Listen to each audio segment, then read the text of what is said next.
It's kinda hard to bury your dead out in the Oblast. Not a good thing for Kislev, as if it didn't already have enough to worry about, the shambling hordes have risen once more, this time led by the Order of the Blood Dragon, the Red Duke and his vampire elite, leading a host of unnatural horrors into the frozen countryside, while the Great Orthodoxy and the Ice Court of Katarin rally to defend it. Blood Knights are another unit change in the Battle Balance and Bug Fix mod, and this is a change that has a very real chance of occurring in the base game as well. For quite some time now, people have complained that Grail Knights, Blood Knights, and Chaos Knights shouldn't be running around with the same numbers as Lesser Cavalry, and I would say they're probably right. This is the first step towards that change. The Red Duke, leading 2 regiments of elite vampire cav, whose models have been reduced to 48 and received extra HP per model, 20% extra weapon skill, and more mass to compensate. Red Fury and Alsafe will supercharge his friends while debilitating his foes, while he wields a lore of vampires, Raise Dead, Invocation of Nehek, and Von Hall's Danse Macabre. Basically, all top tier healing spells have been nerfed in this mod, about 20% less healing per cast on Nehek, but with less models and more HP per model now, the Red Thirst will go a little bit further for these Blood Knights, long the cream of the crop and deciding factor in vampire counts battles. I was very excited to see what they could do against an army that in many ways matches up very well against the undead.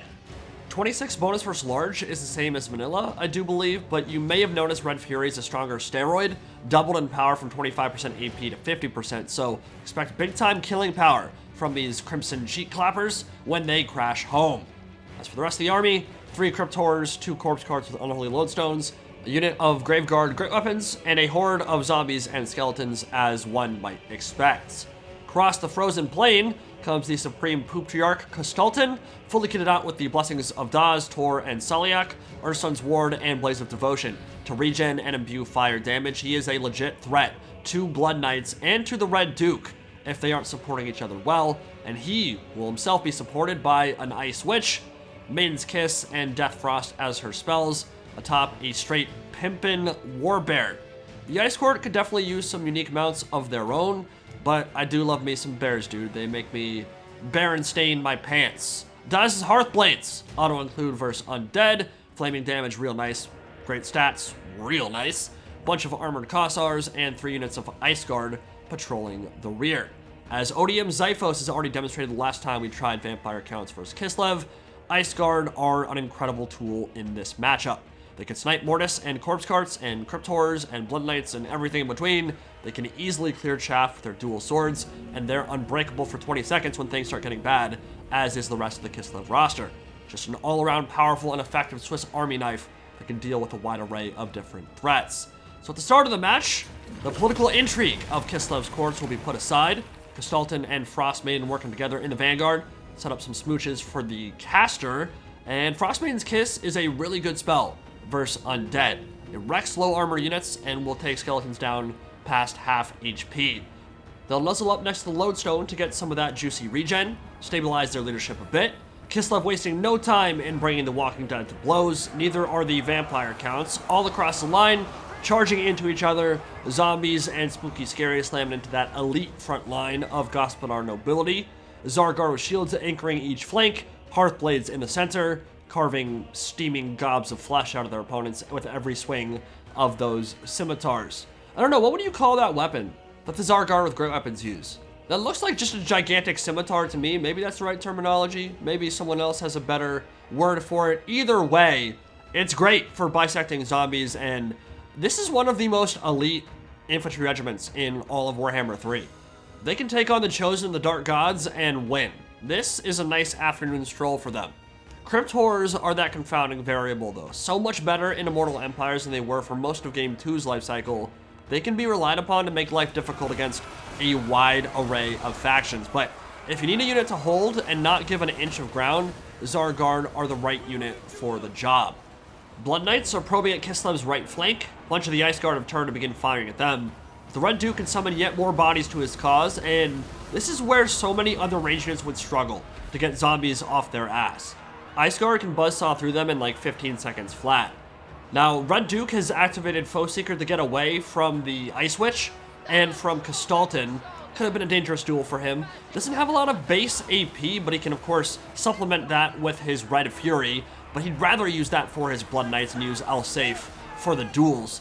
Gonna be a hard fight for the Kislev heavy infantry. I don't actually know whether Crypt Horrors and Skeletons together will beat the Tzar Guard frontally. At least on the right flank, they seem to be performing really well. And I think buffed up by the Unholy Lodestone, that additional regen will probably give them enough impetus to push through.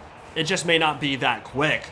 But Kostaltyn and the Ice Witch atop their Warbears going right in against the Blood Knights, and they just took a nasty volley from the Ice Guard and Armored Kossars, point blank, slowing them down with Frostbite. They're forced to charge in. They will need Red Fury and Invocation of Nahak to deal a lot of damage back in quick succession and to keep them alive and topped off. Kostaltyn doesn't care right now. He's straight in and amongst a horde of the Blood Knights and caught up about 15 models there. They've dropped 8 or 9 already. And that's going to cut down a lot on the killing power of those Blood Knights because a decent chunk of the unit is caught behind.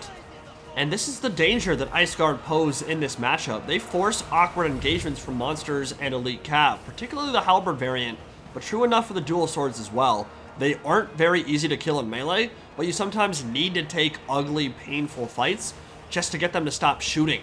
Summons usually aren't going to be enough. That 30% slow from Frostbite is putting a big damper on the Vampire Cav's aggression thus far. Another overcast summon from the Red Duke, another Ice Maiden's Kiss ripping through the Skeleton Horde over on Kislev's right. Blood Knights are in the rear. Question is, what kind of impact can they make here without consistent cycle charging? And that's one of the other weird things about fighting Ice Guard. You don't necessarily want to pull away from them, because then you just get shot in the ass. The melee grind is going pretty well for the Vampire Counts. The Unholy Lodestones are providing a lot of regen in the front, and they have all kinds of bodies to pour into the meat grinder. Invocation of Nahak did keep those Blood Knights alive, just barely, and the Red Duke is going in. Safe popped on Kostaltyn. That will drop his stats tremendously in this fight. Now the Blood Knights have a full surround off. Now, this is not a terrible idea from Kostaltyn. It is very risky, though. He's essentially banking on his insane survivability to keep him alive while the remnants of that first Blood Knight unit and the Red Duke commit to killing him. It's a race against time. Kostaltyn could die there, but he's also tying up 2 extremely important units while the Ice Guard and Armored Kossars lob volleys into the fight. In the front line, things are still going okay for Kislev.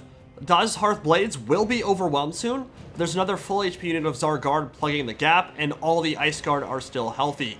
Graveguard beginning to smell blood in the water. Combination of them and the Crypt Horrors will prove too much. They'll strike the killing blow on those Daz's Hearth Blades. And in the rear, that combination of Von Hall's Danse Macabre, skyrocketing the Red Duke's already impressive dueling, and the weapon skill buff on the Blood Knights, well, Rasputin's beginning to drop very, very quickly.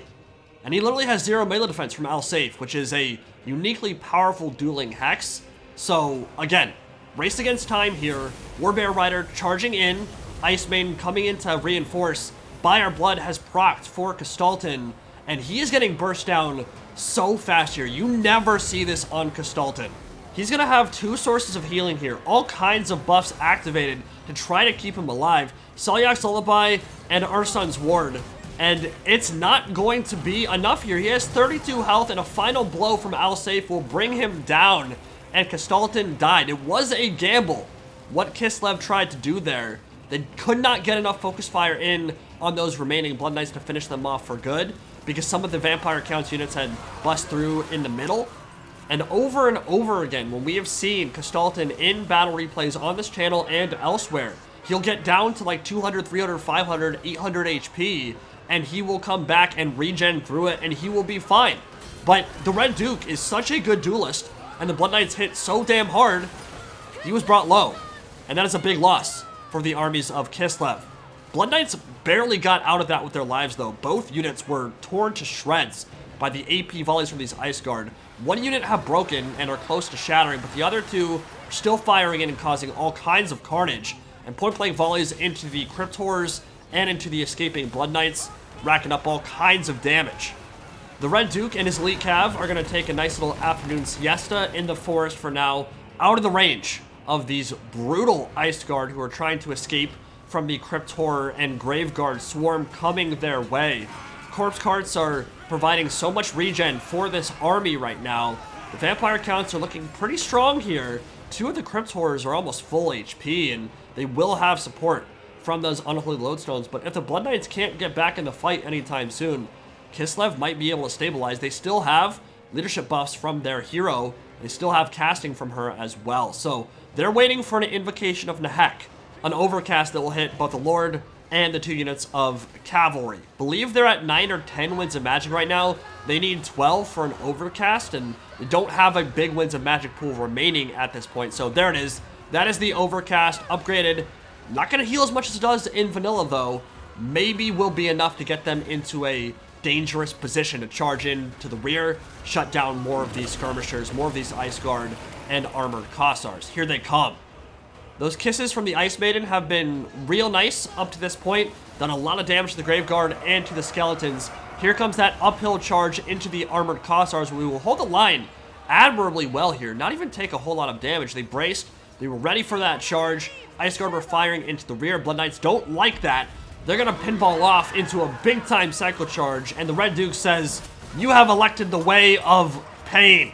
Sword flashing in the afternoon light and heads rolling. Ice Guard will not be able to survive that charge. And the stampede of Blood Knights in the late game. Always so dangerous. Kislev, as I've said before, uniquely suited for these situations. They can hold out. They can prevent the terror routes. They can use that unbreakable by our blood passive to keep them in the fight long past the point many other races would be running for the hills. But can they hold on? Balance Bar doesn't like their chances. Vampire counts are looking strong despite the abnormal amount of losses they've taken in this battle. But keeping those Blood Knights alive and healed with Invocation of Nehek, even though both are agonizingly low, may have just made the difference. Red Duke charging in from behind. Beautiful hammer and anvil off on the Ice Guard. Sandwich them from both sides. Ice Maiden's Kiss not quite as good versus the high armor of those Blood Knights. And the Order of the Blood Dragon just cracked the nut. It's over. Mousillon's going to take this battlefield. Frost Maiden fighting to her last breath, but it will not matter.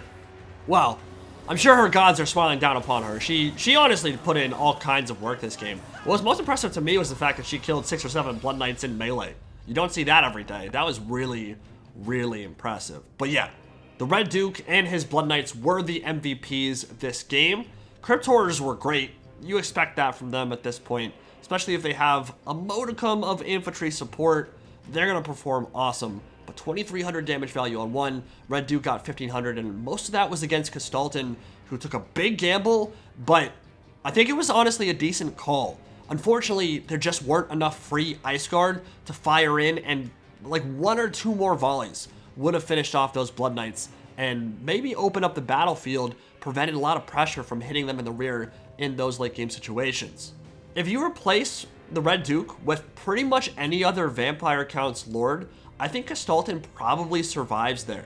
But El-Safe, that incredibly powerful anti-duelist spell, so good, lowered his melee defense to 0, and turned one of the tankiest lords in the trilogy into just chopped liver. Now, the other issue that Kislev had this game was that 2 of those Ice Guards were meant to be halberds, apparently. Loopy misclicked on them somehow. I don't know how that happened, but he meant to bring halberd Ice Guard. That also probably would have helped. The glaive ones are better in that scenario. You bring 1 dual sword for zombie clearing and 2 halberds, and those Blood Knight attacks would have probably been less effective, and maybe Kislev would have won this one. But hope you guys enjoyed.